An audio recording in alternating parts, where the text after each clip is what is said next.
मीरपुर खास खां शहर नेमन जी रिपोर्ट मूजिब मीरपुर खास लग मशहूर बुजुर्ग से लश्कर शाह खरासानी जो 53 उर्स शुरू 3 ॾींहनि जो मेलो मुनक़द कयो वियो। मलाखड़े जो मुक़ाबलो मौक़े ते अॻूणे पीपी MNA पीर मुनव्वर खान तालपुर, अॻूणे सूबाई सलाहकार रियाज़ हुसैन शाह खरासानी, सिंधी अॻवान रईस गुलाम कादर मरी, टंडो इलाया ज़िले काउंसिल जे वाइस चेयरमैन दरिया खान मरी मज़ार ते चादर चाढ़े मुंहिंजो इफ़्तिताह कयो। जॾहिं मेले में सर्कस झूलन समेत मुख़्तलिफ़ खाधे पीते जी शयुनि जा स्टॉल पिणु लॻाया विया आहिनि। मेले में परे परे खां आयल हज़ारे अक़ीदतमंदनि शिरकत कई।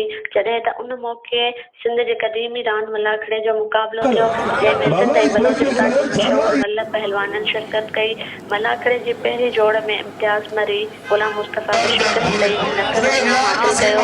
जॾहिं त ॿिए जोड़ में ग़ुलाम हुसैन पठान यार मोहम्मद मरी खे दसे ख़ूब दाद हासिल कयो।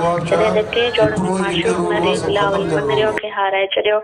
उन मौक़े ते पीपी जे अॻूणी MNA मीर मुनव्वर खान तालपुर, रईस गुलाम कादर मरी, रियाज़ शाह खरासानी ऐं दरिया खान मरी मीडिया सां ॻाल्हाईंदे चयो त सिंध सूफ़ीन ऐं वलियनि जी धरती जिते वलियनि जा उर्स मज़हबी जोश ऐं अक़ीदत सां मल्हाया वञनि था।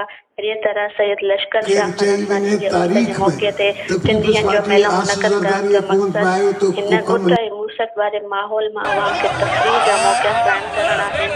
उन्हनि चयो त हिते सॼे मुल्क जे मुख़्तलिफ़ इलाइक़नि मां हज़ारे अक़ीदतमंद रहंदा आहिनि जिन जी तफ़रीह लाइ मलाखड़े समेत सर्कस झूला मुख़्तलिफ़ खाधे पीते जी शयुनि समेत सक़ाफ़ती शयुनि जा स्टॉल लॻाया विया आहिनि जिन सां अवाम खे तफ़रीह समेत हज़ारे माण्हुनि खे रोज़गार जो मौक़ो पिणु मिलियो आहे।